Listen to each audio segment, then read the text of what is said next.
which is nice repairability, but also sells parts and tools. Again, it looks like Apple has decided it can make some money doing that itself with no need for an intermediary.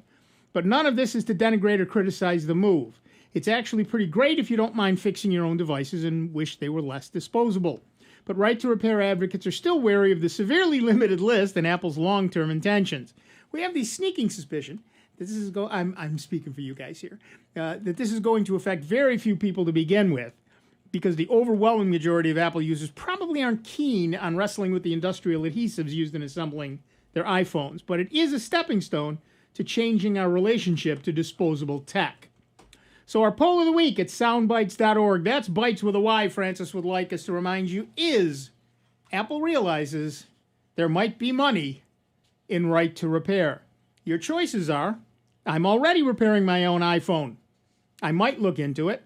I would not know where to begin. iPhones can be repaired. And other. So far we have about 22 votes. None of you are already repairing your own iPhones. That's a surprise to me. That'll admit it? Yeah. Well, it's no longer illegal, apparently. Or at least it won't be in January. And, of course, if you said other, or if you have more to say about this, because I know you people, head on over to our website, soundbytes.org. That's Bytes with a Y, Francis would like us to remind you. Scroll down on the right under Fascinating Stuff. The second you'll see the forums there. Click on that. The second forum down is the poll discussion. Currently, at least, the number one item under poll discussion is 20 November 21. Apple realizes there might be money in right to repair. And so far, we only have one other person, MyCQ, said the right to repair gives you the right to FUBAR. More money for Apple? Yeah. That's my biggest concern, because Apple used to do this. Hold on. Yeah, go ahead. And then you can also give us a call, 585-966-JAZZ. That's 966-5299. Toll free, 1-800-790-0415. Yeah, Apple used to do this back in the iMac G5 days, the white flat panel iMac. The back came off, and you could get to everything really easy. We love those repair models. But they tried to let end users do the repairs. And we got so many computers in that had been destroyed because people yanked on cables rather than unscrewing them, that now suddenly is a terribly expensive repair. Well, what do you mean it's $1,000? Well, because you ripped the cable off these two parts, now we have to replace the logic board and the video card. Right. So I don't see very many people doing it, and I'm afraid for the people that try. The repair shops already are doing it. Apple has had the independent repair shop program for a while. But the other thing is the tools. There's some very expensive and sophisticated tools to repair, to open an iPhone. It seems that every time Apple comes out with a new model, they use a different screwdriver. Well, they've been using the pentalobe screws for a while. But what they're doing is to make it more water resistant. They are literally gluing the phone closed. So you need to buy a special heater to heat the glue without destroying the phone. So you can cut the glue out of the phone. And then you got to glue it back together again when you're done. So does it break down that it allows you to pry it open easily? Yeah, it softens the glue so that you can pry it open. That makes sense. Yeah, and then that makes it water resistant. So if people are going to do their own, they're going to get that glue back in properly. Yeah. And then ruin the phone because it got wet because you opened it up. So I'm waiting to see the fine print on this end user repair program, because they haven't released specifics yet. Yeah, because all they got to do is just, if they're if that glue isn't like a gasket that you could slip on there, a little gasket, and slide it on. Otherwise, if you're putting it on through a tube and trying to go around the whole thing and have a slight air bubble in it or anything else, all of a sudden now it's not a tight seal. Yep. Right.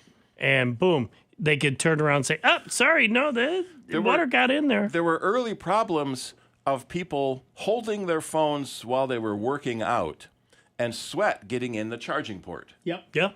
And ruining the phone.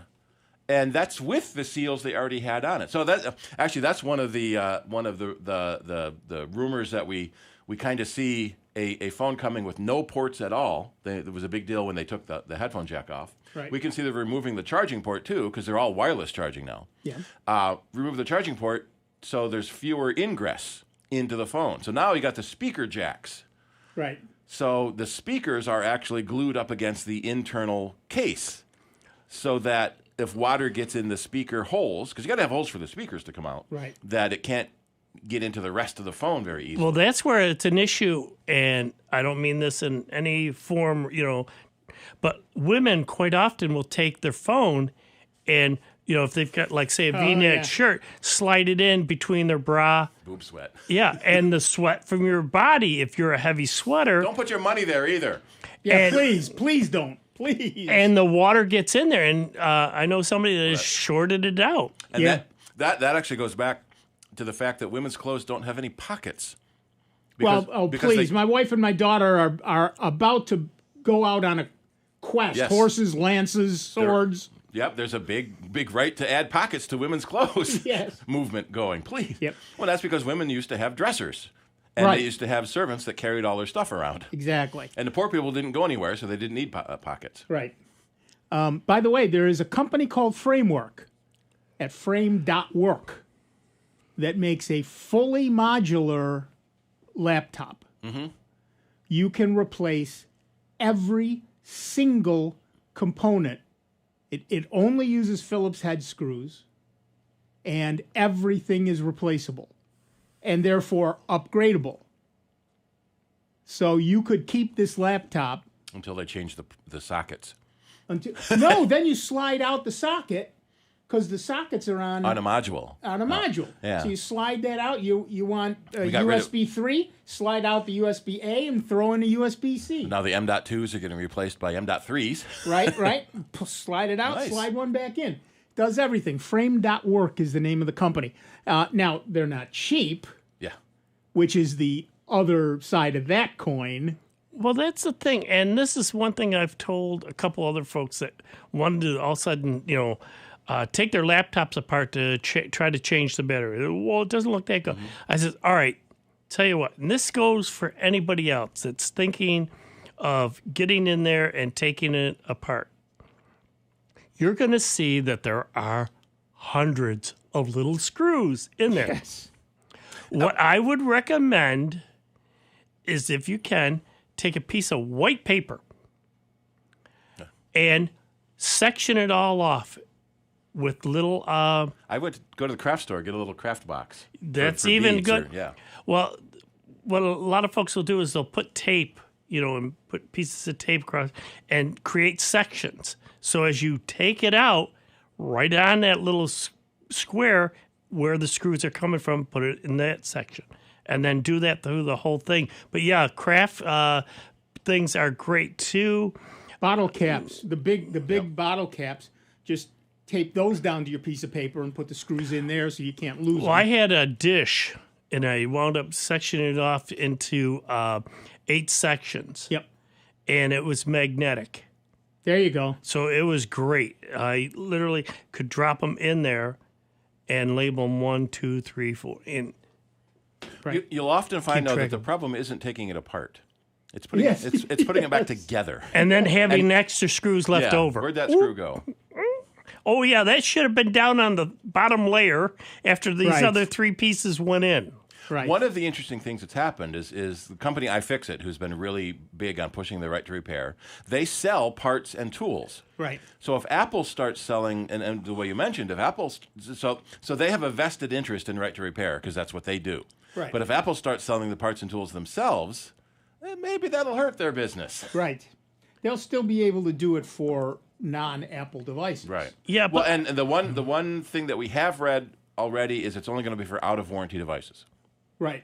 And currently, the plan is for iPhone 12 and 13 devices. So there aren't that many out of warranty iPhone 12 or 13s that they have to worry about yet. Right. yeah, because I would, myself, I'd be very leery if I don't have the experience. Yeah. In trying to take something like that apart, because by you opening that up, you are then saying, yes, I feel confident enough that I can do it, and I'm proficient at it. Yeah, if you change the If spark you plugs mess in your up- car, then you can probably do the battery in your phone. But if you mess it up, you can't go back to them and say, oh, well, it's out of, no. You took it upon yourself. You did it. Right. You messed it up. Well, you own it. Right, but back in the day, replacing the battery in a phone was easy. You pop the back Yep. off, which comes right off. The battery just sits there, so you just pull out the old battery, put in the new battery, pop the back on, and you're done. But now people want longer battery life, and they want water resistant. Right. So now it has to be a sealed you kinda box. can't have both. Right. Yeah. Right. My wife is trying to, because they're, I don't know, pockets. Yep. My wife is trying to figure out how to get a strap on her phone. Bandolier is a company that makes iPhone cases with straps. We carry them in our store. Right. And so she's looking into doing that, and she said, if I can get the back of it, I said, no, you do not want to open this phone. But what you can do is the case you bought is a 2-part case. Yep. So she's now talking about sliding a ribbon in between those 2 parts, snapping that back together, putting little ringlets on the end of the ribbon, and then she could put a chain on if she wants, or take it off if she wants. I'm surprised she hasn't asked you to 3D print a case with hooks on it for her. That's next. Yeah, with I've like offered. with like a little raised hinge type of thing that you can slip the ribbon through or whatever. Yep. And don't forget, folks, give us a call, 585-966-JAZZ. That's 966-5299. Toll free at 1-800-790-0415. Yeah, I really have been looking at that framework laptop because theoretically, it's obsolete proof. Obviously, assuming you can afford the new pieces. And as long as the company sticks around. And as long as the company sticks around. But that also opens up a great third-party business. Yeah. Right? Somebody else making parts for that device if it gets to be popular enough. The usual analogy is cars, is that you can buy third-party car parts for a lot of cars. You can buy third-party car parts for 40 and 50-year-old cars, but it's only the cars that have become classic and collectible. You try to find a power steering pump for a 1974 Yugo. Yeah. That'll be tough. Well, You go to the junkyard and find a 1974 Yugo and hope it works. yeah, exactly. All right, to the phones. Our first caller is William, all the way from Hampton, Virginia. How are things down in Hampton, William? Wonderful, guys. Dave, Steve, Nick. Good. So what's up? Well, this is a lively discussion you guys are having today. And even as we speak, I'm literally looking at the spec sheet for my Toshiba, out-of-warranty Toshiba laptop, and it literally says in the memory portion, 4 gigabytes DDR3L, 1600 megahertz, not user upgradable, end quote, which in fact is not accurate because I fully intend to add memory to my laptop. Well, there's 2 possibilities it could be for not user upgradable, because some of the early Macs, the early now, the early 2000 Macs were not user upgradable, but they could be taken apart and upgraded by a service center that knew how. Right. Generally, user upgradable means there's a little door in the back. Yeah. You pop it open, pull out the old RAM, put in the new RAM. The other thing that's getting to be more common is the RAM is actually soldered to the main logic board, because that makes it easier and cheaper to manufacture. And in that case, there is absolutely no way for you to unsolder all those chips and resolder them back on without having some super specialized tools and a really, really steady hand. Yeah. In fact, that's not the case because I was able to remove the bottom cover, and it appears that they're not they're not soldered in place. There is a slot into which you slide an extra slot into which you slide the additional memory. And I took pictures just to make sure and show to the vendor that I'm ordering my memory from, and he confirmed that, yeah. Yeah, because average users aren't intended to open the computer up. Right. Yeah. But if you're comfortable with that, then there's no reason you can't do your own upgrades. Yeah. The bigger trick is you need the proper anti-static workspace in order to prevent you from zapping the chip. If you can feel the static, it's already too late. Yeah. It's really minuscule amounts of static that can damage a chip that you will never feel yourself. Right. Oh, I've got my anti-static wrist strap at the ready. Yep. I Good. just need the chip, that's all. Good. Yep. Well, good for you, Yep. William. Have fun with that. Dig in, get in up to your elbows, and have fun. All right, guys. Just be Thank you. careful, and Yeah. take your time. Yep. We're seeing Absolutely. Yep. All right, let's know how you make out with it. we're seeing the same Enjoy your thing. day. All right. Yep. Thank you. Thanks. So we're seeing the same thing with the storage drives too. Is some of the new laptops don't use traditional, hard drive cases, spinning drives, and even SSD drives. They actually have a M.2 stick Right. that sticks onto the logic board. If there's a socket, they can be replaced. But many of them are now soldering the storage onto the motherboard because, again, that makes it cheaper to manufacture. And, again, you can't replace the internal components, but you can always add an external hard drive on. That does make Right. a laptop a little less convenient. Right. But especially an external SSD can be really small. Yeah. And that's why so many people are very happy with their little Raspberry Pis, because you can Yep. do dang near anything with a Raspberry Pi and have lots and lots of fun with it. Although you can't upgrade the RAM, can you? The RAM is not socketed. But No. the SD card for internal storage, which is technically external storage. Yes. Yeah, no, you can. What is as far as the memory when you order it from Right. Raspberry Pi. So if you buy a 4 gig or an 8 gig But unit, you that's can- what it is. But now they have a lot of hats. Oh yeah, And the hats you can do all kind. There's on a regular Raspberry Pi, and even on the 400, except it's harder to get to. On a regular Raspberry Pi, there's a 40-pin connector set, the GPIO ports, and there are hats. They call them. They're little boards that fit right onto think of those. them, folks, as expansion boards. Exactly, and you can do all kinds of things with those. Yeah, and they'd give you more flexibility. And they're wow, the number of stuff that's coming on with those hats and capabilities that it's expanding the Raspberry Pi to do. It is Yeah. really You must have 100 hats available to do ham radio stuff. Yeah, I bet. well. But most of them are specialized. Most of those hats are specialized. There are a couple Right. of general purpose ones. I watched a video the other day. There's a hat that lets you plug 5 hard drives into your Raspberry Pi to Yeah. make a NAS, a network attached storage device. Oh yeah, no, they've got, like you say, yes. There's, if you really are bored and want to, have nothing to do on a day, just search on YouTube projects for Raspberry Pi. You will go blind seeing all the stuff that you could possibly do with a Raspberry Pi. No exaggeration. Yep. All right, we're going to take a quick break. Ken, you're on the line. I know that. Please stay on the line. We'll get to you when we come back. We're going to take a quick break. Back in just a couple of minutes with Dave Enright, Steve Ray, me, Nick Francesco, Ken from Rochester, and you. It is 29 minutes after the hour. You are listening to the longest-running computer show in the known universe. We are Soundbites right here on the Truly Great and Truly Grateful to you as we continue with your generous support to be member-supported Jazz 90.1. It's America's longest-running computer show. Back to more Soundbites with Nick, Dave, and Steve. Next on member-supported Jazz 90.1.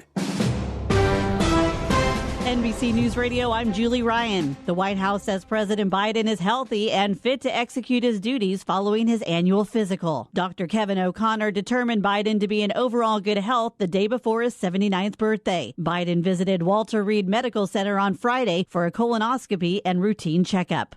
Democrats are celebrating House passage of a $1.7 trillion social spending bill. House Speaker Nancy Pelosi called the bill monumental. The leader of the Republican National Committee, however, is calling it wasteful spending by Democrats. Kyle Rittenhouse is speaking publicly after being acquitted of all charges in his murder trial. The 18-year-old was found not guilty on all counts Friday for fatally shooting 2 men and injuring a third during protests in Wisconsin last year. After the verdict, Rittenhouse spoke to Fox News host Tucker Carlson about the jury's decision and said, quote, "I believe they came to the correct verdict." Julie Ryan, NBC News Radio. You stubbed your toe. Oh, fudge. This is Sandra Tinglow with the Lowdown on Science asking, why do we swear when we're hurt? In 2009, that's what psychologists of Keele University in the UK wondered. They led a study on the relationship between swearing and pain tolerance. Student volunteers were asked to keep their hands in ice water as long as they could. One group was allowed their choice of curse word. The other group had to keep things G-rated. On average, the cursing students kept their hands in water for 30 seconds longer. But the story doesn't end there. The researchers noticed that cursing didn't help a small group of people. Why? In a new study, they found that these people swore on a daily basis. The more frequently a person swore, the less profanity helped in preventing pain. Oh, criminy! The takeaway? Curse less. You might need that F-bomb for when you, hit your dang elbow. The Lowdown on Science is produced by LDOS Media Lab in partnership with the University of California Irvine Science Communication and 89.3 KPCC, and made possible with the generous support of the Fuse Family Foundation. On the web at LOHDOWNonscience.org. This is Sandra. Follow us on Twitter at LOHDOWN.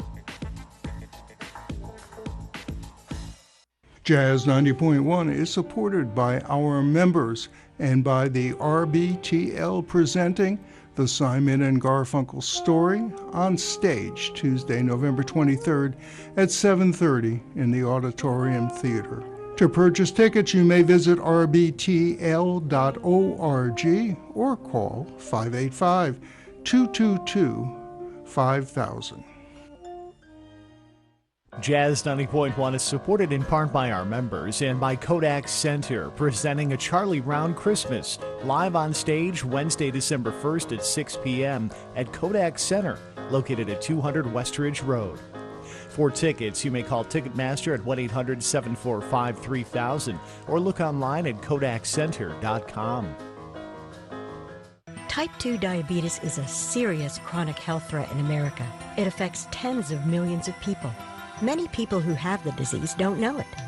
Diabetes can cause health problems such as heart disease, strokes, amputations, and blindness. Talk to your doctor, get screened if you're at risk, and learn how to avoid becoming one of the millions of new cases of diabetes each year. You can help prevent type 2 diabetes. A message from CDC and HHS. I heard the COVID-19 vaccine has... And the thing I heard about the vaccine... Sure, but do we really know about the long-term effects? Did you read that thing on the internet? He heard from his cousin that they don't... Okay, you're hearing a lot of talk about the COVID-19 vaccines these days. So how do you find out if getting vaccinated is right for you? By talking to someone you already trust, your doctor or healthcare provider.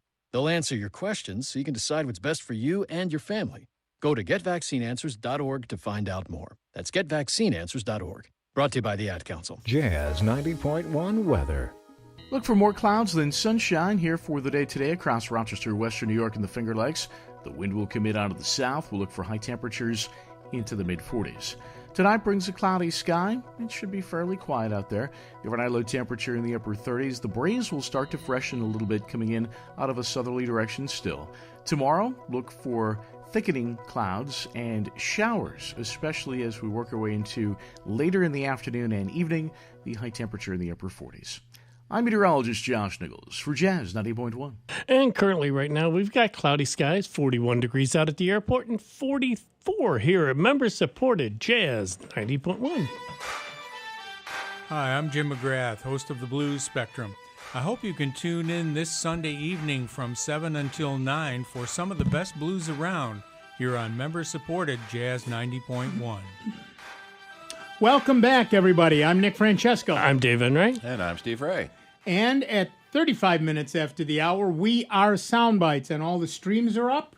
Yep. And everything is running. It's just very exciting. And what's most exciting, we have Ken from Rochester, New York on the phone. Hi, Ken. What's up? Hi, fellas. It's always good to speak with you, and I'm glad you're all sounding as though you're in the peach. We are. I am in a groove. Good. I was a little disappointed yesterday. Uh-oh.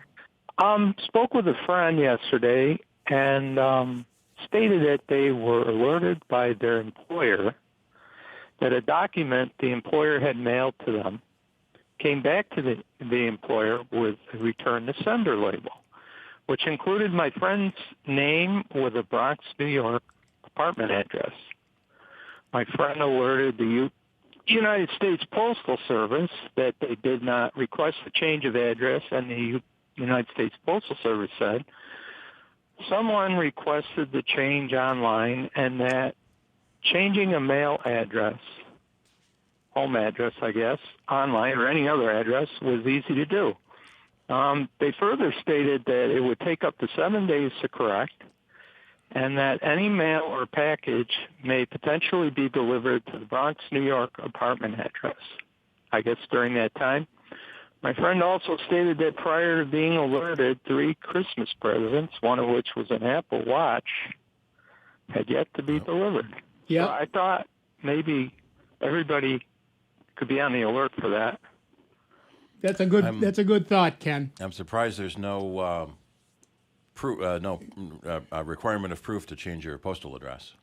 Well, usually you have to go to the post office and hand them your a card. Submit a card. But you can do it online as well. Yeah, they didn't. She didn't do anything online. She was just told verbally by them. And I didn't go out to research it, to look at it at all, so I don't know if, logically it would make sense, right? You got to put some form of validation, but it sounded like the way she described it, what they told her, it doesn't sound like there's much of anything you have to do. You just go out there and you say, yeah, I'm me and I want to change. And no, because I always thought you had to, to change of address, you have to sign a signature card. They've got to have it on file that, But what do they compare that signature against? Because you don't sign a card when you get an address. If you have never registered with the United States Postal Service, anybody can register as you. Yeah. Set a password and change your address. So now they are the owner. Right. Wow. Scary. Well, that's just one of the places. Right now, she's very concerned. She should be. Yeah. But everybody should probably go to USPS.com and register so that you are registered as you. And one of the things it lets you do is see your mail before you get it. So every day I get little pictures of the mail that's coming to my mailbox. Yep. And packages that are coming, so you know what's going to be coming. And if it doesn't show up, you have a little better knowledge of submitting a claim. Yep. That's a good point, Ken. Thank you.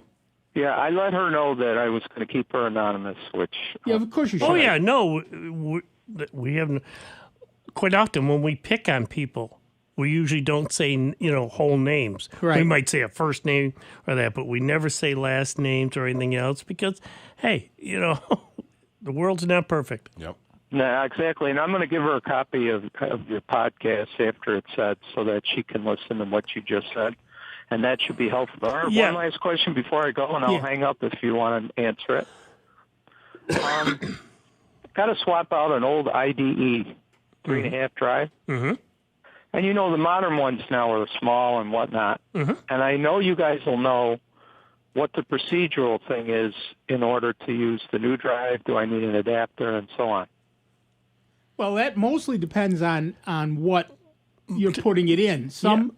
Some will require an adapter, and those are cheap online. Yeah, most new drives you buy Wait a today minute. are How old? SATA. Yeah, I was going to say, how old is this drive? Because is it IDE or is it SATA? No, He said it was it's IDE. Yeah. How old is the machine it's going into is the real question as to whether or not there's a SATA connector on it. Is it a desktop or a laptop? It's a desktop B machine. It's vintage 2000. If it doesn't have a SATA connector on the board, my suggestion would be to buy a SATA card, which would be faster than an IDE to SATA Yeah, cable. it can go in that slot. Then you have to know what kind of slot you have. Right. And get the right kind of card. They're the white slots. I forget what they are. Yeah, the PCI slots. But are they single lane, double lane, Yeah. triple lane? Oh, yeah. No, you gotta- There's a lot of sub-specs on PCI. Well, to you make sure. you can look your motherboard up. If you take the case off on the side, at the bottom of the motherboard, you'll see usually a code. The brand and that of the motherboard. You can look it up, and usually within that model, they'll tell you what slots are in there and show you a diagram thereof. Okay. Well, I will tally ho and try and do what you just said. And I just want to tell you, it's proud to be a member, and I want you all to have a fabulous Thanksgiving. You too, Ken. Thanks. Make sure, though,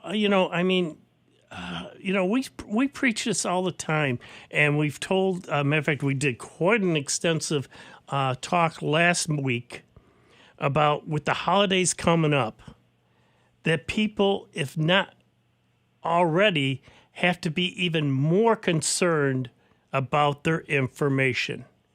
It is going rampant right now. After this past year of this pandemic, people are doing a lot of stupid stuff that they maybe before wouldn't have considered. So you've got to be more cautious. And especially as we're getting close into the holiday shipping season, that it's relatively easy to change a shipping address if you have a tracking number. So you'll often get fake emails saying there's a problem with your shipping. Send us the tracking number and we'll figure it out. The shipping company always knows your tracking number already. Yeah, they don't need it from you. Yeah. Like we've told, folks constantly, if you have to think twice about an email, opening it up, or a phone call or anything else, hang up or delete it. If it's really them, they'll call back. 10 to 1 odds. If it's a scammer, no, they're moving on to the next one. Right. I got an email the other day. There was a horrible problem with one of my Amazon shipments. Click here, blah, blah, blah, blah, blah. Now, I order from Amazon all the time. Mm-hmm. So it's not impossible. Yep. So I logged on to Amazon. They didn't seem to know about a problem. Yeah. Then you look more closely at the email, and all the links don't go to Amazon. Really? I was shocked. I was shocked. I bet you that set you back the whole week. Z0N. Yeah, right. Yeah. But you got to be very careful. Well, anyway, thanks, Ken. We appreciate that. And All right, I'm sure she'll enjoy what you just stated as well. And again, don't eat too much. Neither should you. Thanks, Ken. All right, bye-bye. Yeah, we'll all be in that tryptophan coma by Thursday at about 9-10 p.m. That's but yeah, we've got to be more careful these days. You'll see those scams constantly. Oh, matter of fact, that's one thing I got to admit that what they calling it now, Matt, is trying to promote. I have seen so many folks on Facebook and that trying to scam the scammers. And there's, matter of fact, there's one lady from Social Security. She's doing this whole webbing thing, and she's doing one after the other of scamming these folks because they're saying they're from Social Security, right? And that's where she works, and she's trying to bust the scammers. And the biggest thing is she's trying to keep them online the longest she can. And if you listen to some of that stuff, maybe it'll make folks aware of the different questions that these idiots ask, right? That will make you think, well, wait a minute. If they're calling that you owe all this money or that, why would they need this other information if they got your records right in front of you? They already know. If they're asking a question they should know the answer to, like what's your tracking number? Yeah.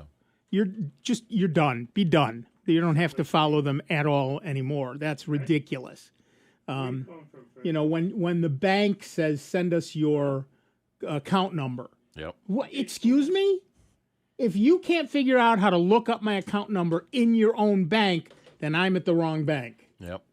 But of course, it's not the bank. It's a completely different guy. It's just some scammer. So be very careful. All right, back to the phones. Our next caller is Fred from Rochester, New York. Hi, Fred. What's up?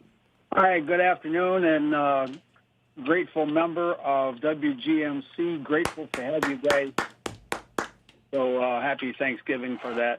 You too. I have a fairly new Samsung A32 phone, and I've been having. I kind of like to send stuff and see where it's going, or send an experimental one and see where it's going. And trying to send stuff up to the cloud. I have Google Drive. So I'm sending stuff up to the Google Drive various ways, either by the share icon or by send to, or through send it to my own self in an email, multiple ways. And I don't see it going up to the cloud. I see stuff that says download complete, but I can't find it when I go look for it.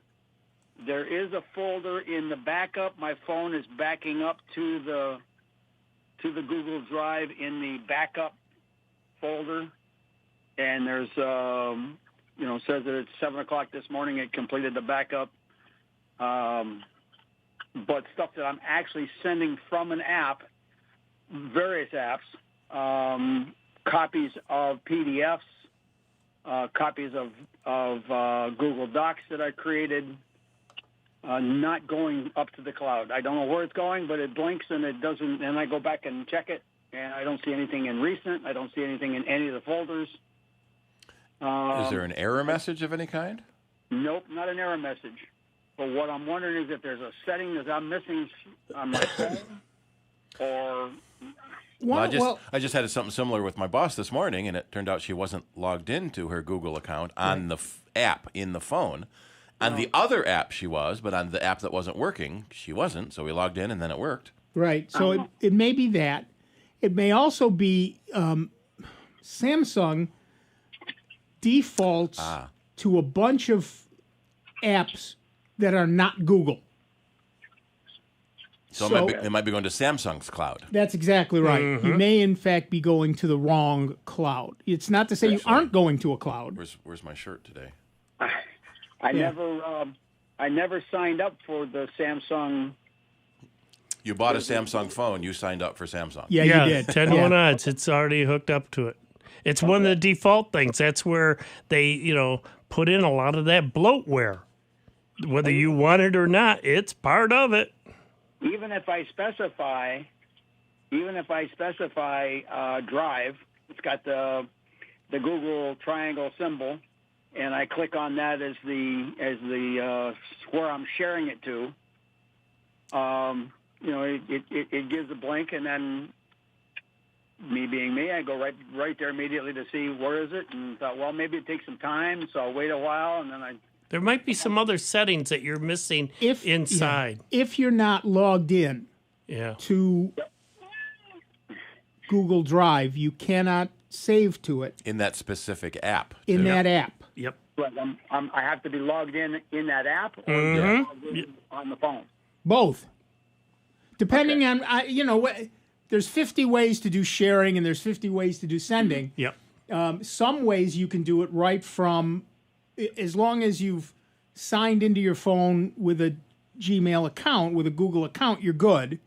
Some of them you also have to sign in with the app. And there's several hundred of each, so I can't, One thing to try is sign out of your account and sign back in. Right. Sign out of the Google account? Yes. Yeah. And sign back in. And see if there's an error message. The other thing to do is to sign out of your Samsung account. Okay. And then try to save something and see if you get an error message there, which would definitely tell you it's trying to save to Samsung. Mm-hmm. Oh, I got you. Okay.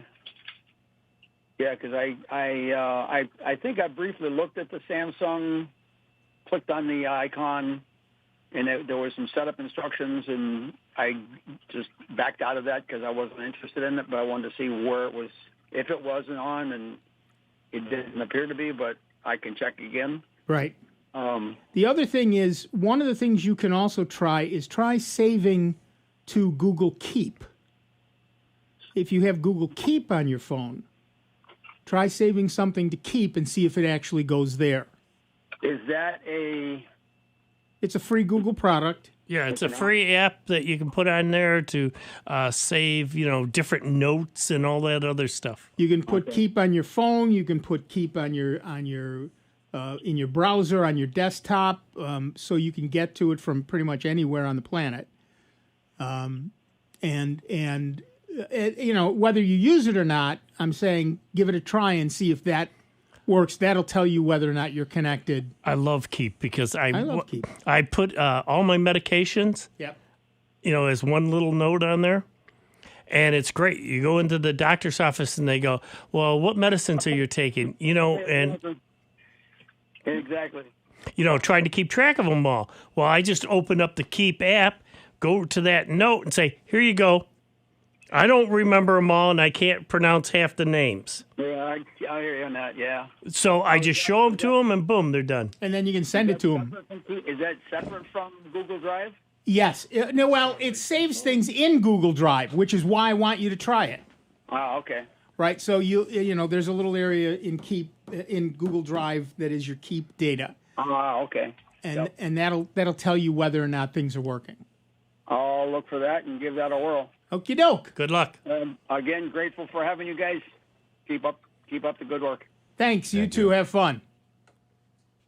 And especially with medicine, where 1 or 2 letter difference can mean something radically different. My wife was a medical transcriptionist for 20 years, and learning each new specialty with its own words and its own drugs was so tricky to make sure she got it right. Yep. All right. While we're waiting, let's talk about. We have a question in the YouTube channel, which I almost never look at, but I have looked at it here. Carlos wants to know, will Microsoft change their minds about the TPM requirements for Windows 11? They already have a couple of times, so probably it'll change again. So one of the big criticisms, in fact, the irony that people are talking about is one of the big changes in Windows 11 is the Start taskbar is now in the center of the screen, like the Macintosh dock. And I was listening to This Week in Tech, and they were saying that they expected that to be what all the furor was. Right. But no, let's make the TPM change, and everyone is concentrating on that they can't get Windows 11, and now they want it. Right. So before they wouldn't have wanted it because the taskbar's in the wrong place. Now they want it because they can't have it. So TPM was a relatively new chip that's trusted protection model, platform model, something like that. Yeah, trusted platform module. It's been around for many years, but it's been turned off in a lot of logic boards. So it may be that if your computer is more than 2 or 3 years old, you don't have this module, and you need version 2.0. Right. Even though 1.2 works just fine. And so the current Windows public beta, from what I've read, I keep wanting to try it and haven't got around to it yet. The current public beta will run on older computers. Right. And Microsoft said in one of the public beta announcement thingies that they are gathering information and their learnings, plural, will help with future system requirements.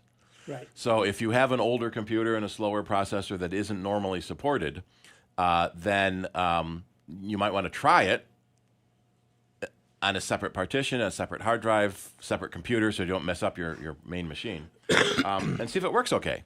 And maybe Microsoft will then back down on how new a computer you need. The other conspiracy theory is that because so many PCs were purchased last year for the work at home, that there was an expected slump in PC sales this year. And so by shipping new computers with Windows 11, a lot of end users won't upgrade their computer themselves. They'll just buy a new computer with a new OS on it, every 10 years. And so that's a way to boost PC sales, is by having Windows 11 come on the new PCs. So the whole system requirements and the trusted platform module and the hardware checker right. has been in flux for the 3 or 4 weeks that the public betas have been available. So they probably will. It is quite like, here's the thing, of course. Microsoft has done this many, many times before. The fact is that there's a lot of run it up the flagpole things that Microsoft does on betas. Well, and everybody's a beta tester. Right. And what they determine is whether or not people will go for it. And if enough people will not go for it, they remove the requirement. Yep. So, Carlos, the long way around answer is nobody knows. Yeah. But it is not impossible that if Microsoft determines they won't be able to push out enough copies with TPM set the way it is, they will remove that requirement. And they already have posted a way to disable the TPM requirement in your current Windows 11 setup. Right. That's where I think technically, they're going to wind up doing that. That's just my personal opinion. But I think because of, given the times right now, people just can't go out and get another new machine just because, now all of a sudden Microsoft is saying, I got to have this. Right. It's easier for the company to do away with that requirement to get more copies of it out. Right. And then if a future upgrade, if they want to then require it, it's easier. The right way to do it is to put it on the programmers. Yeah. So when the thing starts to install, one of the questions should be either you don't have a TPM module and it never asks you this question, right? Or you do have a TPM module and it says, to be more secure, would you like to turn on 2.0? Yeah. Yep. Although it does make programs easier to write if you can assume certain things. Right. So for every program that's written, is TPM on or is TPM off, becomes multiple added complications in writing that program. I do understand that, but Microsoft has really never cared about other programmers very much. Yeah. No, only their own. And then on the Apple world, Apple has routinely cut off old computers running new OSs. Right. And Apple has never been afraid to say, "You're gone." You're gone. Although typically you get 5 or 6 years out of a computer. I'm Often more. not saying, I'm not saying you don't, it's not like a 3 week, you bought it 3 weeks ago and it's obsolete. But Apple has never been afraid to say everything you know is wrong, move on, buy a new machine. Well, there's still a lot of folks out there still running Windows 7 machines. Yeah. Yes, there are. There's still a lot of them out there because, they've got very simple needs. It still works for them. And, the problem is you can't get support. And I talked to a couple other folks. They do it within their own shop. And as a matter of fact, this one guy I was talking to, he says, it's not even hooked up to the internet. Well, and yes, but now how useful is it? If you're running a specific piece of machinery or whatever. That's what he's doing. But let us not pretend that anybody in their home, particularly someone who is doing regular work on the internet, should ever run Windows 7 anymore. No. Absolutely not. Right. Special use cases, okay. We shouldn't talk about them too much because it gives people the idea that it's okay, and it is not. All right, we're going to take a slightly longer break. We've wasted an hour of your life, but don't go away. There's a whole nother hour coming up. Got a couple people, I think, on the line at the moment. Please be patient. We will get to you when we come back. But in the meantime, we're going to take a slightly longer break. But we'll be back with Dave Enright, Steve Ray, me, Nick Francesco, and you. It is 59 minutes after the hour. You are listening to the longest-running computer show in the entire known universe. That's Soundbites. I know it was a shock to you. I hope you were sitting down. That's Soundbites right here in the Truly Great. And I can't emphasize this enough. We're truly grateful to you that we continue to be member-supported. Jazz 90.1. We will see you in just a couple of minutes. Computer talk you can understand. More Sound Bites is next on member-supported Jazz 90.1. WGMC Greece Rochester. A public service of the Greece Central School District. Jazz 90.1. On Twitter at 901jazz.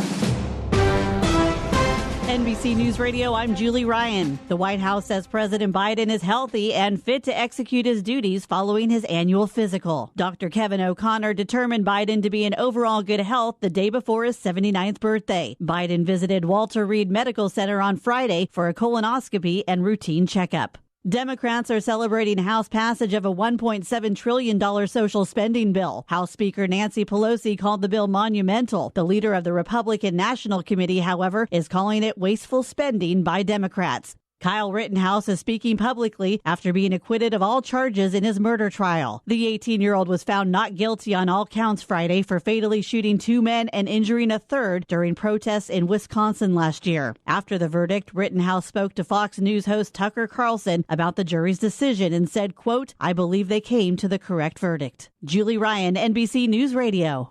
Jazz 90.1 is supported by our members and by the RBTL presenting the Simon and Garfunkel Story on stage Tuesday, November 23rd at 7:30 in the Auditorium Theater. To purchase tickets, you may visit rbtl.org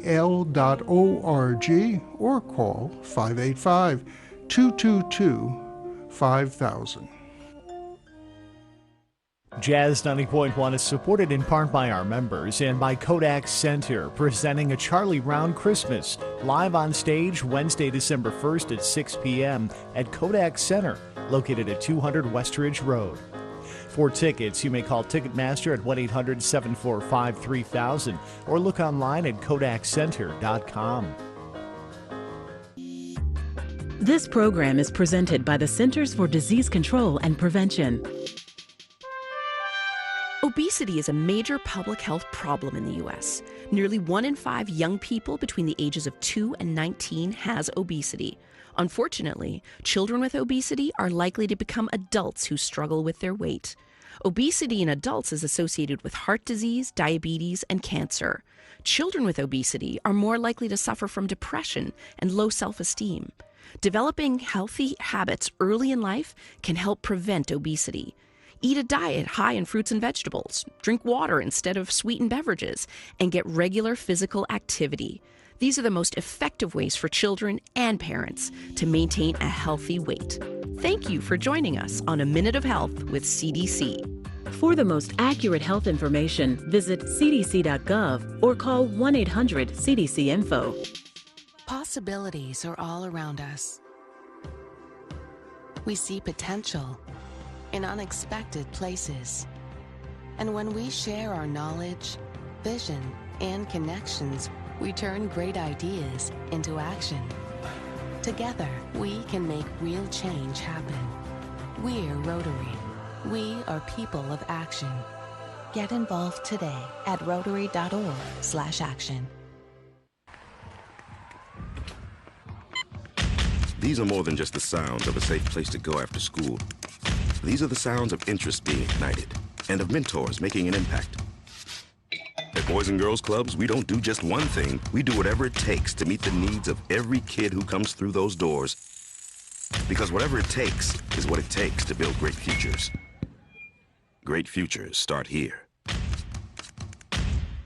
What if the music stopped? If the familiar voices were silenced? If there were no breaking news updates? What if your companion and connection to your community came with a monthly fee? Don't worry, we're free local radio with you wherever you go, celebrating 100 years and looking forward to the next 100. We are broadcasters. Text radio to 52886 and let Congress know you depend on your local TV and radio stations. This message furnished by the National Association of Broadcasters. You can enjoy great music like this every week on Big Band Friday. Sound Bytes continues next on member-supported Jazz 90.1. Welcome back to America's longest-running computer show, Sound Bytes, on member-supported Jazz 90.1. Get online now. Call 966-JAZZ. That's 966-5299. Toll-free 800-790-0415. Or submit your question by email at soundbytes.org. Once again, here's Nick Francesco, Dave Enright, and Steve Ray on member-supported Jazz 90.1. Welcome back, everybody. I'm Nick Francesco. I'm Dave Enright. And I'm Steve Ray. And 5 minutes after the hour, we are hurtling headlong into the second hour of the longest-running computer show in the known universe. That would be Sound Bytes, right here on member-supported Jazz 90.1. And we have Dan, who is waiting patiently on the line, I hope. Hi, Dan. What's up? Hey, how are you guys doing today? Good. How are you? Great, great. I'm just curious as to what your favorite data recovery program is besides SpinRite. Oh, my favorite data recovery program is Offsite Backup. Yeah. Sorry. A lot depends on why the data needs recovered. Is it good data on a bad drive, or is it bad data on a good drive? And there are different programs that are better than others for both. Yeah, and it's always, my opinion is, if you've got your data backed up, the documents and definitely the photos.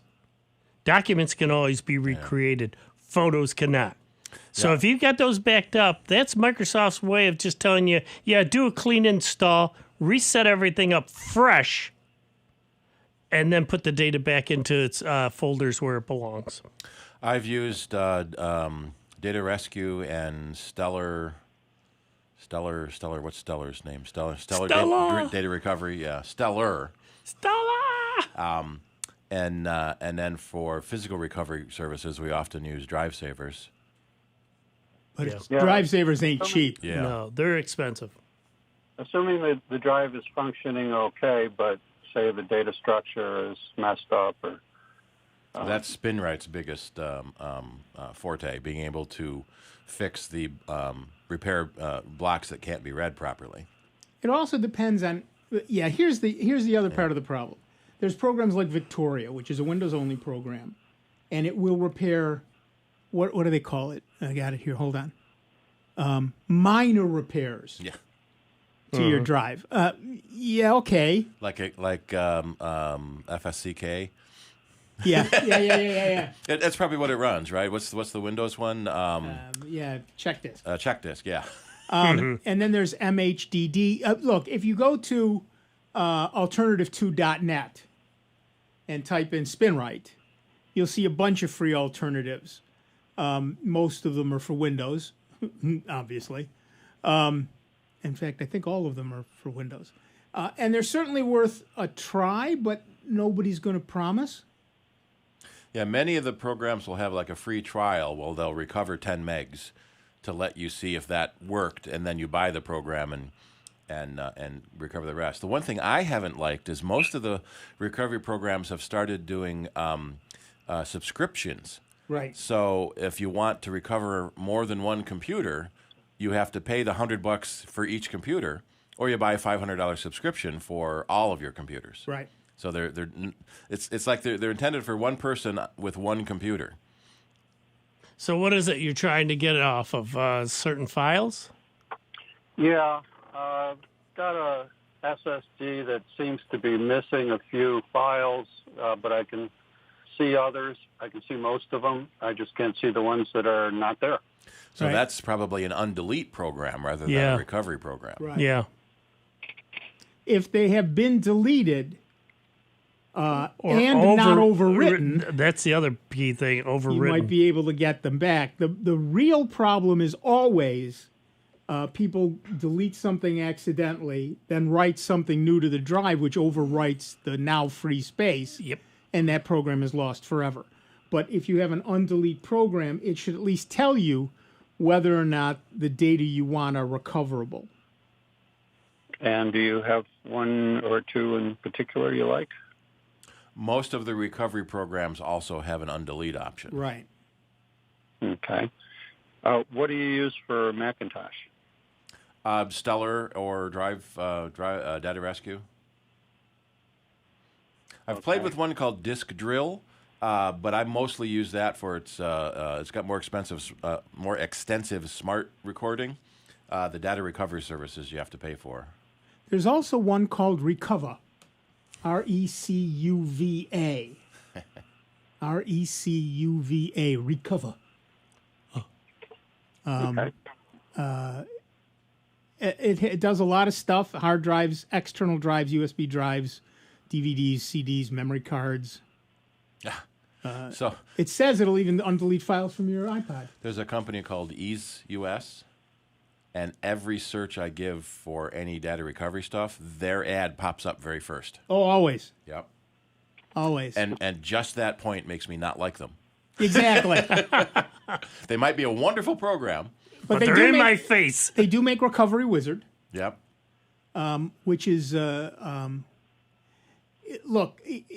That's one of those things. Ease US, EASE US, has a data recovery wizard. but you can only recover 2 gigabytes. Mm-hmm. Now, for most people, that's more than enough, but it is a limitation. It runs on both Mac and Windows. Looks like it's from the CCleaner people. Yeah. There are a couple that haven't been updated in like 10 years, but, you know. But I would take a look at if they are deleted files, take a look at Recover. If it's a problem with the hard drive, then the other 4 I mentioned might be a thing to look at. Well, thank you very much. I'll give it a spin. Yep. And to everyone, please have a backup drive. Or 2. Then you don't have to spend so much money on recovery. And for heaven's sake, when you copy something to your backup drive, don't delete it from your main drive, because now it's not backed up again. Right. We have so many people who will bring in an external drive and say, I can't read the data on the drive. Oh, well, okay, you apparently don't have a backup. Oh, no, this is my backup drive. Well, then just open the file from the main source. Well, no, it's only here. Then it's not a backup. Right. A backup copy is a second copy or third or fourth. Right. Especially for important stuff. And if you don't know what to back up or what programs to use to back up, go to asknick.com/backup.php, which is also, I think, the second thing down on our main page. Yeah, you don't have enough backup. That's the first thing. The very first thing on our homepage at soundbytes.org. A link to that. It's really that simple. You don't have enough backups. And this is a way to get those backups. Some of these programs are free. If you're not using them, that's entirely on you. And then don't complain, if those, like I say, I can't stress enough, valuable photos are lost forever. That's right. Documents, yeah, they can be recreated, and you might have to do a little work. But once those photos are gone, folks, they're gone. They're gone. Just have another kid.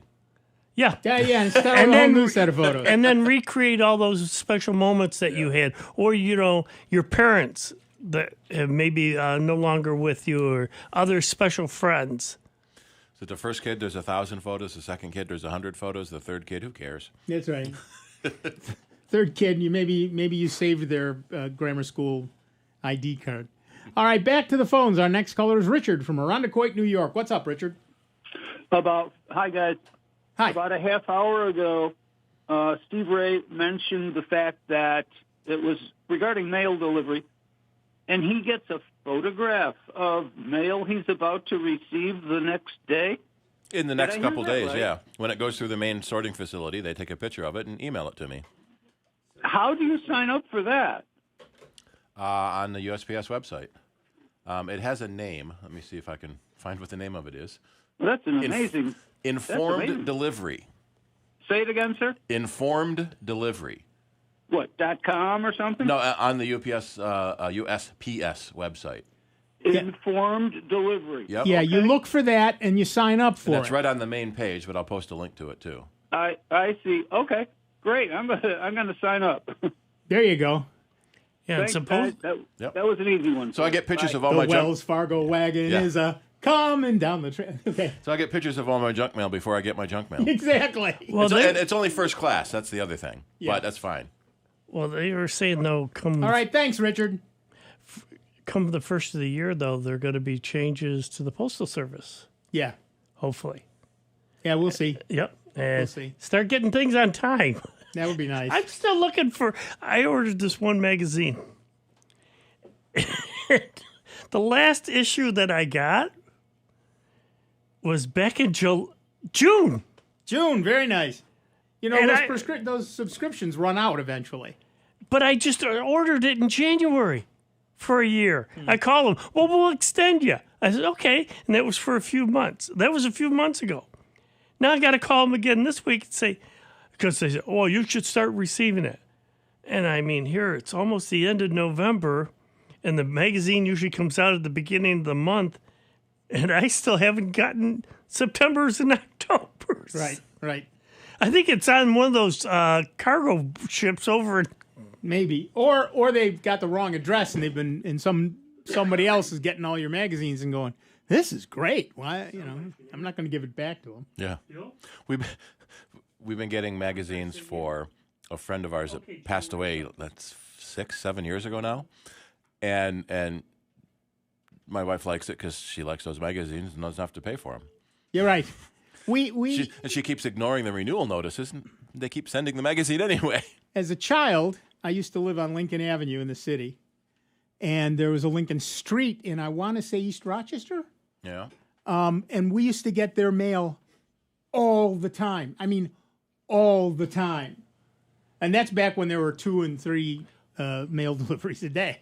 Oh, yeah. I remember we used to get it twice a day, and was it 7? No, it wasn't 7 days a week, but it was, twice a day. 6 days a week. Yeah, 6 days a week. Yep. Okay, our next caller is Joe from Rochester, New York. What's up, Joe? Hello, guys. A few weeks ago, I called you guys about my Pixel 3. The camera wouldn't do QR codes anymore. Mm-hmm. And you told me that this Google had changed it so you had to use Lens. Yeah. Well, now my phone, the camera works again. Oh, there was okay. Yes, there people complained. Oh, okay. A lot. Yeah. Yeah. A lot of people It was very complained. awkward to use Lens. It was cumbersome. It was cumbersome. Yeah. A lot of people complained, and there have been updates. Those, as far as I understand, are rolling out, so not everybody may have them yet. Okay. But theoretically, they are rolling out. Because you were probably told to restart your phone? I get that every once in a while. Yeah, that's it. Yeah, there you go. Okay, I guess that's that. Thanks, guys. There you go. You win. Okay, thanks. Bye. Winner, chicken dinner. Yep. Sometimes companies do listen when enough people complain. Yep. My wife can never remember the term QR code. She calls them tramp stamps. I have seen people get tattoos of QR codes. I understand that. Yes, I do. There are places you can get QR codes made for free. And if it's a data sparse QR code, that is to say, it's only a little bit of text or a URL or something like that, the middle section is generally blank, and you can put a picture in that. And like your logo or whatever, and it does not impinge on the data.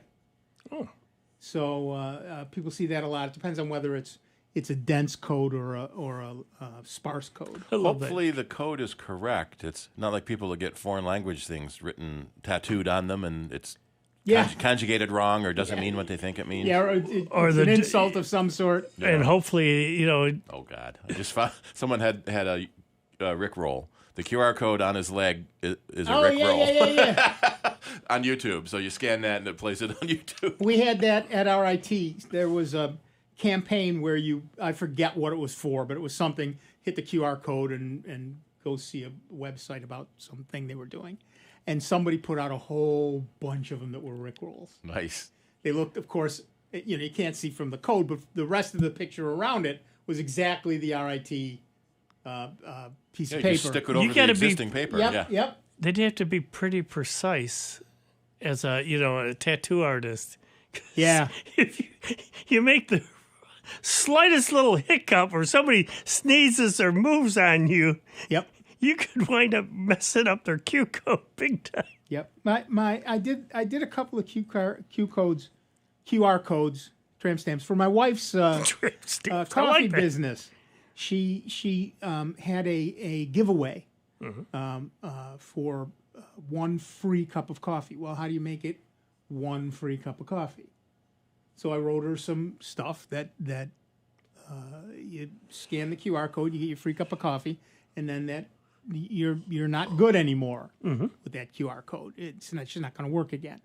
It'll come back and say, no, you've already had your free cup. Thank you very much. So we did that for a while. So QR codes are useful. For a while, they were the new hotness, and then they were the old and busted, and everybody laughed at them. And now they're just one more tool. Yeah, they're just in the toolbox. They're there if you want to find out more. They tell you just scan this, and you can learn more about this or that. Yep, that's exactly right. All right. I read a story about a woman who got "I'm free" tattooed on her back in Chinese. But it wasn't free as in not enslave or not. It was free as in don't cost any money. Nice. I'm free. Hey, come here. That's very nice. Yeah, you got to be careful when it's a foreign language you don't speak or read, I suppose, in this case. Like your story the other day, the American Sign Language for where's the bathroom? Oh, yeah. It's very different in British Sign Language? Yes, it is very different, or at least it was back in the 70s. All right, here's a news item. You can give us a call, by the way, 585-966-JAZZ. That's 966-5299. Toll free, 1-800-790-0415. I will read a news item. Chrome users, beware. Attacks on Google's browser are increasing rapidly, and now multiple new hacks have been confirmed. Google published the news in a new blog post where it revealed an eye-popping 25 new vulnerabilities have been discovered in the last 2 weeks. It rates 7 of those as high-level threats. Linux, Mac OS, and Windows users are all affected and need to take immediate action.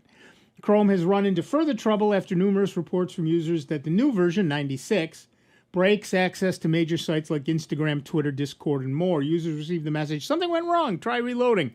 When pages reload, they're often missing key elements like images, embedded videos, and pages even render in the wrong color. Disabling the new embedding feature will fix the issue for most users. As is standard practice, Google is currently restricting information about these hacks to buy time for Chrome users to upgrade. These hacks all follow a familiar pattern, with use after free exploits more than making up the majority of attacks. Chrome V8 exploits have been rife in 2021, along with heap overflow flaws. V8 is an open source JavaScript engine, which is used by Google Chrome and Chromium-based web browsers like Microsoft Edge, Opera, Amazon Silk, Brave, Yandex, Vivaldi. In response to these new threats, Google has released a major new upgrade for Chrome, version 96.0.4664.45. Be warned, Google states that this will roll out over the coming days or weeks, which means you may not be able to protect yourself immediately. To check if you're protected, navigate to Settings, Help About Google Chrome. If you're settings in the browser, the little 3 dots in the upper right corner.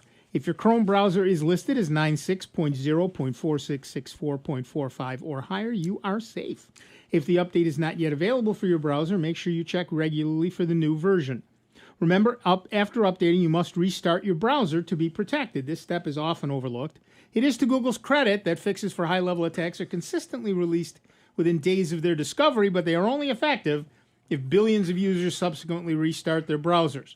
Also, if you update Chrome, that does not update Vivaldi or Yandex or Brave or Amazon Silk or Opera or Microsoft Edge. Those will also all need their own updates to fix this latest set of problems.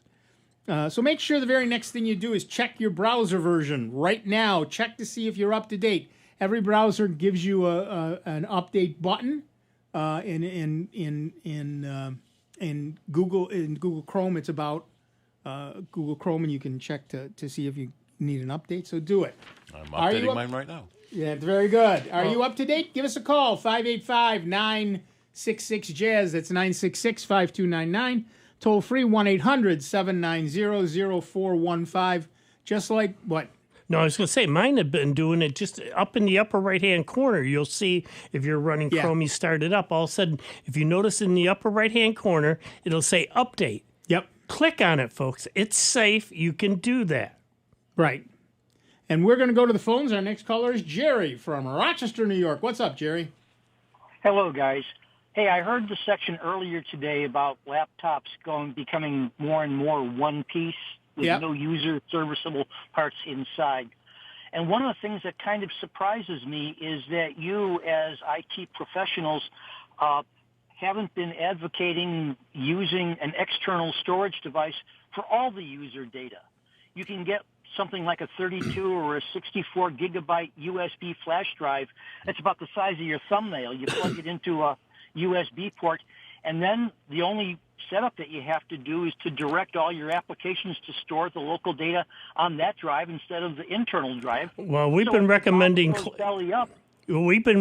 cloud service because he's talking about primary storage. We're talking about backup storage for external drives. Right. You're right, though, Jerry. You can. I have a 512 gig thumb drive that is about the size of my thumbnail. I'm using it on my Pi 400 right now, but I have it, and it works great. I mean, absolutely great. The problem with something like that is you now have something sticking out of your laptop, And if a you lot bump of people it, have a problem with that. You bump it or quick grab the laptop to go, that can get bumped, and it doesn't take much for that little USB drive to get the circuit board on the end of it to get disconnected, and then all of a sudden, oops, you can't get at that data. You can't get at that data, and you may have ruined the internal connection. The other thing, Jerry, is that is not a backup. If you use it as primary storage, you still don't have a backup, which is what we're talking about. Backups are more important. Sorry, go ahead. I understand that point, but to the other comment, you can get a 64 gigabyte flash drive that literally is the size of your thumbnail, and it sticks out less than a quarter of an inch from the USB port. Right. And the suggestion is use that as your primary user data storage. But that is not a backup, which is what we're talking about. Well, you're right. You can use that as a primary storage, and that's fine, rather than your internal hard drive, and that's fine. But because it is, I'm sure you know this, USB drives are degrade. Every time you write to them, they degrade. So whether it's internal or external, an SSD is a flash drive. And every time you write to it, you degrade it. If that is your only storage, you are not backed up, and you will at some point lose those data. So making it your primary is fine, but if it is your only, it's no better than using your internal. And the other problem is that USB is significantly slower than the internal interfaces. Right. Which is usually fine for documents, but if you're doing videos or photo editing, that may be too slow. Yeah. But yes, so when you fill up your internal drive, it used to be you get a bigger internal drive, but a lot of computers can't do that anymore, so then you decide on an external drive. Right. Okay, that's cool. But that kind of gets to my second question. The very small form factor external USB drives, and I think you know the ones I mean. They look like the size of a Bluetooth dongle or something. Yeah. I have a couple of those, and I use them on a regular basis for storage. But if you use them a lot, they seem to get warm. Yep. Sure. Is there a thermal issue with the very small form factor USBs that we need to every so often think about? Yeah. It's forcing a charge through an insulator into a cell, and that generates heat. And if you have a big one, then there's a lot of area to dissipate that heat. In a very small space. And the smaller they get, you have less area to dissipate heat. That's just physics. Yeah. So absolutely, if you use it as your primary storage, it's going to get awful warm. And will it run over the thermal limit that starts to degrade it even worse and break something? Who knows? And there's also a big difference between the really cheap thumb drives and really good thumb drives. Yeah, right. And like I say, it doesn't matter whether you're using internal storage or external storage. The key thing is, it doesn't matter where it is. The key thing is how many times you got it backed up. Yeah. Right. Yep. And the thought would be that if you have an external device as your primary storage, you just copy it to another external device and poof, you're backed up. All right, guys, thank you very much. I appreciate it. All right, thanks. So we're going to take a quick break. We'll be back in just a couple of minutes with Dave Enright, with Steve Ray, with me, Nick Francesco, and you. It is 29 minutes after the hour. You are listening to the longest-running computer show in the known universe, Sound Bytes, right here on member-supported Jazz 90.1. We will be back in just a couple of minutes. Don't go too far. Before you call into our show, please make note of the following rules. 1, turn your radio down. 2, turn your radio down lower. 3, remember, nobody has invented a good-sounding speakerphone yet. Don't use them. 4, make sure you have a point. It makes for a more interesting show. 5, calling does not guarantee you'll get on the air. No whining. 6, if you do get on the air, please do not tell the host what you just told the screener. We don't care. And 7, is that radio turned down yet? We hope this will make for a more enjoyable program, and we thank you for your time. Online 24 hours a day, 7 days a week at soundbytes.org. More with Nick Francesco, Dave Enright, and Steve Ray next on member-supported Jazz 90.1. NBC News Radio, I'm Julie Ryan. The head of the CDC is endorsing the use of COVID-19 vaccine boosters for all adults. Dr. Rochelle Walensky signed off on the move shortly after the CDC's vaccine advisors gave their thumbs up on Pfizer and Moderna booster shots. The additional doses are now available for all adults 6 months after they completed their first vaccinations. The CDC strongly encourages older people and anyone at higher risk to get their boosters before the holiday season. Former President Trump is standing behind Kyle Rittenhouse after he was acquitted of all the charges against him. Trump told Fox News he thought it was a great decision. I was surprised it had to go this far. Somebody should have ended it earlier, and frankly, the case should have never been brought. It was prosecutorial misconduct, in my opinion, and there's plenty of it going on in this country right now. Rittenhouse was on trial for killing 2 men and injuring a third during social justice protests in Wisconsin last year. Julie Ryan, NBC News Radio. Jazz 90.1 is supported in part by MelindaMyers.com, dedicated to helping people have fun and be successful in their gardens. Information and videos on landscape design, vegetable gardening, attracting birds and butterflies, planting guides, plant profiles, and eco-friendly gardening techniques are at MelindaMyers.com. Jazz 90.1 is supported in part by our members and by the great courses How to Grow Anything DVD series hosted by Melinda Myers. The Great Courses How to Grow Anything series consists of 4 DVD courses that provide gardening tips and information on food gardening, landscape design and care, container gardening, flower, tree, and shrub care, and more. More information is available at MelindaMyers.com. That's MelindaMyers.com. Type 2 diabetes is a serious chronic health threat in America. It affects tens of millions of people. Many people who have the disease don't know it. Diabetes can cause health problems such as heart disease, strokes, amputations, and blindness. Talk to your doctor, get screened if you're at risk, and learn how to avoid becoming one of the millions of new cases of diabetes each year. You can help prevent type 2 diabetes. A message from CDC and HHS. And now your Jazz 90.1 weather. Look for more clouds than sunshine here for the day today across Rochester, Western New York, and the Finger Lakes. The wind will come in out of the south. We'll look for high temperatures into the mid-40s. Tonight brings a cloudy sky. It should be fairly quiet out there. Overnight low temperature in the upper 30s. The breeze will start to freshen a little bit coming in out of a southerly direction still.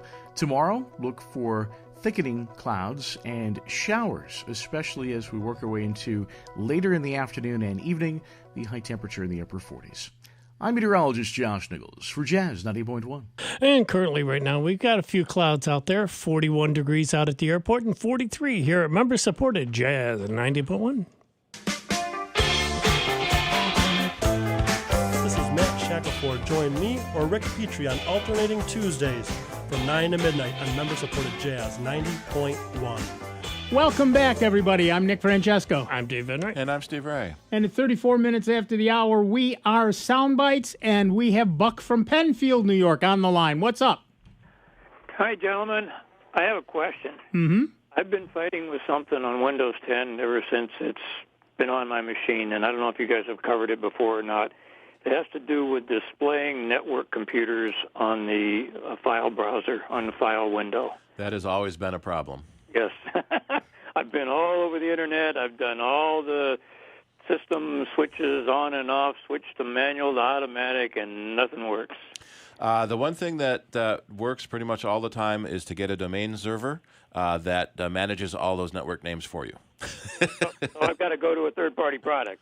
No, you buy Windows 10 server. Oh, okay. So, all right. Same deal. Yeah. Yeah. So the problem often is the network name. Yeah. Because it used to be, I think, Workgroup. Yeah. And now Workgroup. it's something else. MS Home. Home. Or something Yeah. Okay. If you have a small enough network, you can make a host file on everybody's computer. So Right. Bill is 192.168.1.1, and Steve is 192.168.1.2. And Right. The other, And you've got to manually set something up. right. The Right. other part of the problem do it once is if and then you you're have done. Windows 10 Home, yeah. because there are several versions of Windows 10. Yep. And the low-end version, Windows 10 Home, doesn't let you change that. Okay. And so if all your other devices are on work group, which, for example, if you bought a network attached storage device, or if you bought a router that had a hard drive in it, it would probably be on work group. Okay. And if your new machine, your Windows 10 machine, is on home, it's going to say, I'm sorry, that's a different network. I'm not allowed to talk to it. And you also have to have your network connection set to private. Yep. And you have to have your network discovery turned on. Yep. And there's all the on each machine individually, so it's very tricky. Yeah, I mean, it's beginning to sound like there ain't no easy way out, and who knows if Windows 11 is going to solve the problem anyhow. It's not going to solve the problem. Absolutely not. Basic Windows 11 is basically Windows 10 with a new skin on the front. Yeah, that's really all it is. Okay. And all of it is just NT under the hood. And a way to make more money. Yeah. Now, are we dead in the water with this showing up the? I mean, I can type the path name / Yep. whatever the name is. Click on that, and bingo, the drives pop up. And then make that a shortcut so you don't have to type that whole name again. Right. Yeah, but that's a workaround. We shouldn't be having to do workarounds. No, actually, no, that isn't the workaround. The real way to connect to a server is to type the entire path name. Yeah. But yeah, you can. One of the things we used to do for our users at RIT was everybody had a startup file. Yeah. Yeah. That mapped all those NetUse, blah blah blah, and we put all of those in there, and then then they would just show up as drive letters. Yeah. Yeah. All right. Well, I'm trying to just be a user and not become a network manager. Yeah. Too bad. Yeah. You lose. Yeah. That's you. It doesn't matter what you want. That's what Microsoft wants you to be. You need to be a systems administrator. Okay. Thank you very much. Sorry. And that was always one of the complaints on the Mac is that the auto discovery of network services made AppleTalk so chatty. Yeah. That Windows administrators hated it. But it let Mac users find printers and file servers on the network really easy. The problem because is every it device found said, "Hi, all here of I them." am. Hi, here I am." But it found all of them. Yeah. So if you were at somewhere like RIT, you had a list of 60,000 The network printers. managers had to set up zones better. Right. Yep. I remember doing that at Kodak when I went to the chooser to select a printer. I found one in Taiwan. Hey, I could print there. Yes, you could. Which would be nice if I was going to a meeting in Taiwan tomorrow. I could send my print ahead of me. The other problem was, at one point at least, Apple defaulted to the first printer on the list. Yeah, alphabetically. So we had a guy who set up his printer as A because he didn't want to have to scroll down through a list. Yep. He came in one morning and it was one of those, $1 a page die sub printers. He came into a ream of paper had been printed. Yep. Much of it pornography. All on his printer. And he calls me up because it's somehow my fault. And I told him, this is exactly what I told you was going to happen. Don't even pretend to blame me. I told you this was going to happen. First printer on the list. Because everyone assumes the first printer on the list is the one they're sitting next to. Exactly right. And that's why I named my printer Wastebasket. First, nobody's going to print to the wastebasket. Secondly, it's W. Yeah. All right, back to the phones. Our next caller is Jim from Irondequoit, New York. Hiya, Jim. What's up? Well, I hate to ask this question because I haven't been paying any attention, but can you give me an update on Windows 11? I mean, is this something that's automatically put on my machine or what? I have no idea what Windows 11 is all about, if I have to buy it or if it's upgraded to You may start seeing ads. automatically. You may start seeing ads for it on your computer, but currently you have to manually go out and get it, and it is currently free, but it does require certain recent hardware. So if your computer is more than 2 or 3 years old, it may not work anyway. There is a hardware compatibility checker that you can download and install to see if your machine can take Windows 11. But a lot of people don't like it because it looks so different, and that's, I guess, Microsoft's point. Mm-hmm. Underneath the hood, it is Windows 10. They're all the same. The big difference is a couple of little routines under the hood, and the user interface looks different. That's the big window big change. dressing. Everything I do now works perfectly, and I'm just wondering if I'm missing out. Apparently, from what you said, I'm not missing out anything. No, absolutely not. Yes, you are. You're missing out on all the frustration Right. Of getting used to a new operating system just because Windows wants to move things around, relabel them, and make your life a hell. Okay, thank you very much. That's right. Windows is not for the weak. Yeah. If what you want is ease of use and the ability to do anything anytime, then you get a Mac or you get Linux. And if Windows is for people who want to struggle. And if you want to ruin your holidays, go ahead and do the update. Just don't call us. Yeah, right. Okay, no. Okay, thank you very much. Very helpful. Thanks. He has been forewarned. That's right. We joke, of course. We don't need your calls about how Windows is so easy to use. We get it. It was a joke. Yeah. Try to get a Lighten up. sense of humor. Lighten up. Yeah. But yeah, the reality is that 99% of Windows 11 is Windows 10. Mm-hmm. You're only missing out on a couple of internal things that I'm not really missing out on. And how much can they change in it? Not really that much. I mean, they've changed it enough that manufacturers, software writers, have to write new code for their application. So you're going to have to upgrade a bunch of stuff. So Microsoft can make more money. Well, yeah. So because you got to have the blessing of Microsoft to be working on their machine. Don't forget, all of this is heading toward Windows 365. Yep. Windows as a service. Windows as a service up in the cloud. Yes. So right. So as they progress through the versions of Windows, they're making them more and more compatible with what they'll have in Windows 365, assuming that's the name they keep. So be aware that those changes, any changes you get in Windows now, are mainly to prepare you for Windows as a service, where you will never have a free version. You will pay every year for the privilege of running Windows in the cloud. That's why it's better just to use a Google Chromebook. Use a Chromebook or whatever. And the other thing too is the minimum specifications they've published for a 1 gigahertz computer, dual core or better, and 4 gigs of RAM are almost ludicrous. Even now for Windows 10, right? A quad core with 8 gigs minimum, and even more is better. Remember, those minimum requirements means you can run Windows. Not any programs with Windows, but you can run Windows, and you will measure response time with a calendar, but you will be able to work. See, that's where I'm still saying that even with Windows 10, you're going to see folks say, okay, break that 10 computer off the internet. I've got a Chromebook that does all my internet stuff. I turn maybe... Again, do not stop. Please stop. Please don't tell people to keep running old systems, even if they're off the internet, because they don't hear that second part.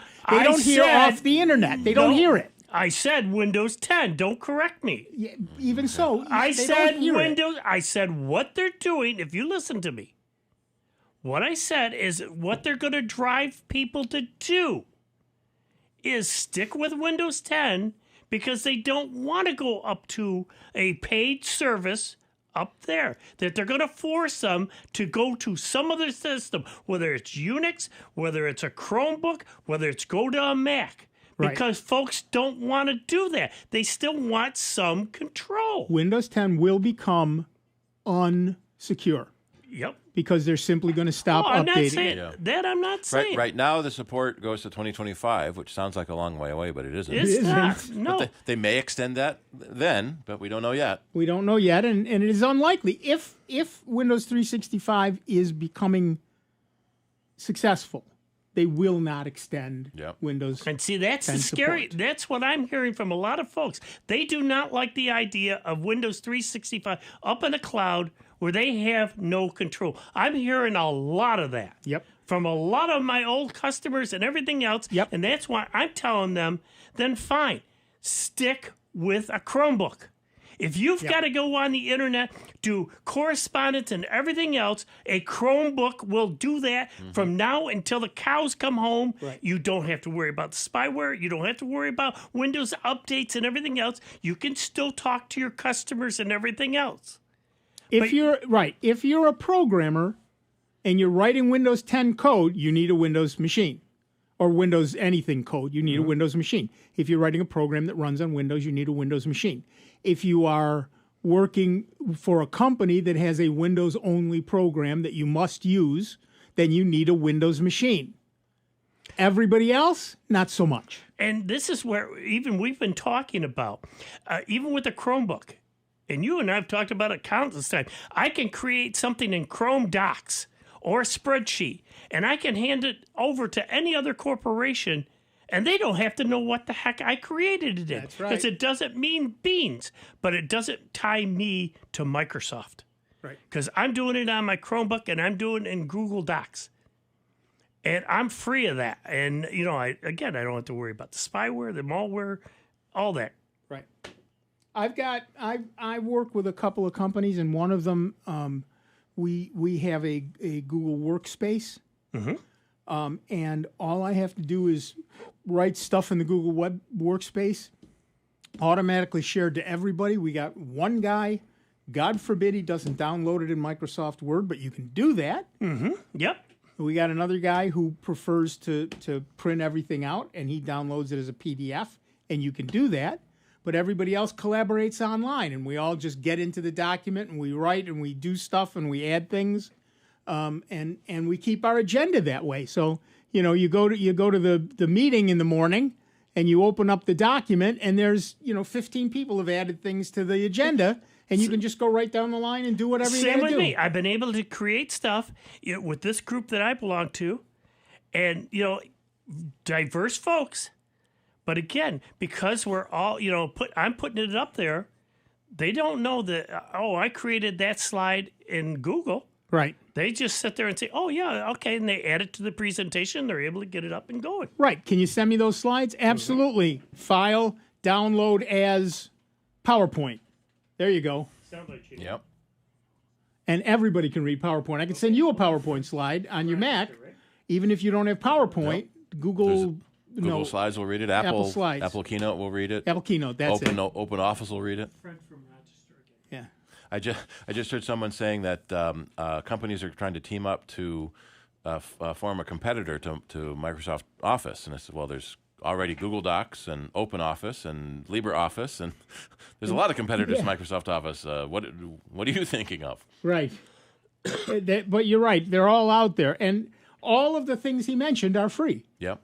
The only one these days that you need to pay for, if you're going to pay, is Microsoft Office. Yeah, and again, the email and everything else. Right. I know many, many, many, many companies who used to run all their own email servers. Now they just let Google do it. Yep. I'm hearing that. I had someone call me the other day about that. What does it take to run your own email server? Oh, Lord, you don't want to do that. You do not want to do that. And anymore. most companies, that actually saves them so much money by not having to do it. Right. Because they're not maintaining a server. They don't have to have an employee straightening out the mess. They just sign them up for. You don't have to have multiple backups. You don't have to do anything. Just it's there. Google. Yeah. Sign them up. Boop. All of my domains are actually Google. I use Google Mail. Mm-hmm. My wife's domain uses Google Mail. It still ends in thebeanqueen.com, but it's Google Mail. We started early enough that we have 100 free accounts. Oh, baby. And then it was 10 free accounts, and now it's no free accounts. Right. But that's the whole cool thing, though, is, again, they found out that, if a machine does go south on you, boom, all you do is get that new Chromebook or whatever book it is, sign in your Google account, everything's there. You're done. Your bookmarks, all your contacts, all your photos, all your documents. It's there. You didn't have to worry about, I just had a hard drive crash and there goes all my stuff. Nope. It's all up there. And that used to be a nightmare back in the day, saving all the bookmarks and everything else for folks because they never backed it up. Right. And knowing where they were and they're in different places on every machine and everything else is ridiculous. It was a nightmare. Back to the phones. Our next caller is Fred from Rochester, New York. What's up, Fred? Hey there again. Got another question. Still working on the same problem, but a little bit different. I've uploaded some PDFs to the cloud from my phone, and I go and I look, and the PDF is there, but it can't be read. What error message do you get? Just said no application. Right. Yeah. The thing is there, you just don't have a program in the cloud that will read that PDF. What browser are you using? Chrome. Chrome should read PDFs directly. Yeah, it should. Unless it's turned off as a security thing, because PDFs are known They have to embedded have code. problems. Yeah. Well, I've got a couple that I've saved that I don't know if I kept them or deleted them because I couldn't read them. Yeah, there is a setting to disable the internal PDF viewer. Right. Settings, advanced privacy and security, site settings. Ooh, that's way down there. I will post this. Yeah. And if that's turned off, you will never be able to read PDFs. But once you turn it, some I can read and some I can't. right, depends on. Well, okay. So are they all in Google Docs? Yes. Then you either had a bad upload or the document itself is damaged. Can you read that document on your machine? I'm working from my phone, and it's still saved on the phone. That's not what I asked. What I asked is, can you read it on the phone? I can read it on the phone. All right, and then I save it. I want to save it up to the cloud because sure, I lose the phone or it gets broken. Right. Then I go and double check it to make sure, like you had said before about saving stuff, make sure it's there and it works. Sure. Some of them do and some of them don't. What I might suggest you do is wait until you're at a desktop somewhere, a laptop, to check those files. They may be openable on your desktop, but not on your phone. Depending on old. But the other thing is to check to see if a particular site has PDFs are blocked. And Steve's going to post that link. Okay. Yeah, because I'm creating it on my phone, I'm uploading it from my phone, and I'm reading it on my phone. And I go to Drive and try to open it there. Yeah. Some of them have worked, and some of them have come up with a. And I'm trying to find. Like one. I said, it could be a bad upload. Or the upload hasn't finished yet. Or the upload hasn't finished Especially yet. from a phone, it may be Right. slower internet. Right. So I take it we solved your first problem earlier. Yeah, I think so. Yeah. So you have a Samsung A32 phone. That's not the fastest phone in the market. Okay. So it may be that they aren't done uploading. PDFs are awfully big, so that's possible. I'd say give it a little time, and then at some point try it on a desktop and see if you can read them. You had mentioned bad upload. Now that's a glitch with the internet provider. Yes. Okay. It depends on how if you're in a place where your signal is not great, or there's a disruption by the whoever, whether you're doing it through your cellular connection or through a Wi-Fi connection, that happens sometimes. And again, it may just be slow. If you've got a bad connection, it'll keep trying, but it can take 10 minutes, 15 minutes to upload a large file if there are interruptions. Yeah, I have PDFs that loaded and readable after that one. Doesn't matter. Try deleting it from Google and then uploading it again. Yeah, try deleting the ones you can't read, and upload them again. Yeah, I'll do that. All right, still working at it, still learning it. Okay, good for you, Fred. Goodbye to Microsoft. There you go. And thanks again for all your help. Thank you. Bye-bye. Bye-bye. Yeah, one thing we have to remember is that network connections are sometimes wonky. The fact that it works at all is amazing. It is a miracle. And it was designed to 50 years ago. Yes. Yes. Bob Metcalf, right? Yep. Ethernet packets? He was one of the guys, him, Vince Cerf, a couple of other guys. And they created this thing that they thought, well, this will work for now. And for now is 50 years. Yeah. So, the father of the internet. So Bob Kahn. Bob Metcalf was Ethernet, which became 3M. Right. Yeah, Bob Kahn and Vince Cerf were TCP/IP. Yep. And the dirty little secret, of course, is that Ethernet is just TCP/IP over. It's Ethernet is actually Wi-Fi. Over Ethernet? Only the carrier, instead of being a wave like it is in Wi-Fi, is the wire inside the Ethernet port. But other than that, the protocols are identical. I thought it was the other way around. Ethernet was first, and then they made a wireless version of it. But he made it the point is he made it a radio. And so it went over, the carrier was a wire, not a wave, right? Carrier wave. Mm-hmm. It was a wire, but that meant when they added Wi-Fi, it was done, essentially. Because it already is. All they had to do was change what the carrier was. Okay.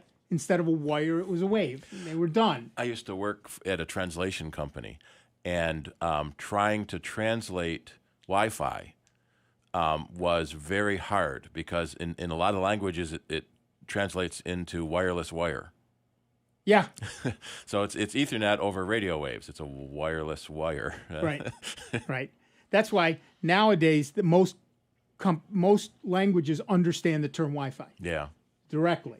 Yeah, So you'll hear them speaking a foreign language and then Wi-Fi. Right. And then, the name was picked for wireless fidelity. Right. Because it went back to high fidelity records. Right. It was a play on hi-fi. Yeah. Yeah. That's a new, matter of fact, that's a big ad for the new Pixel 6. Yeah. Is to be able to do translation. Yes. You can sit there and hit a button. And live, real-time translation. Yeah. Think about that. There are some issues with the 6. There are a lot of bugs at the moment. I have the 5A. Still liking that? Love. No, I'm not liking it. I'm loving it. It's great. It's great, and I have translation in it. I don't know if it's the same as the one in the 6.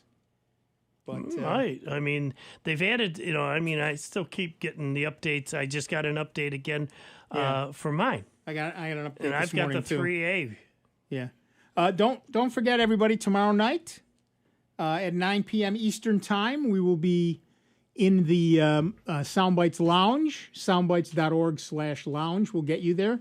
Now that we've gotten rid of the www part, it should work right.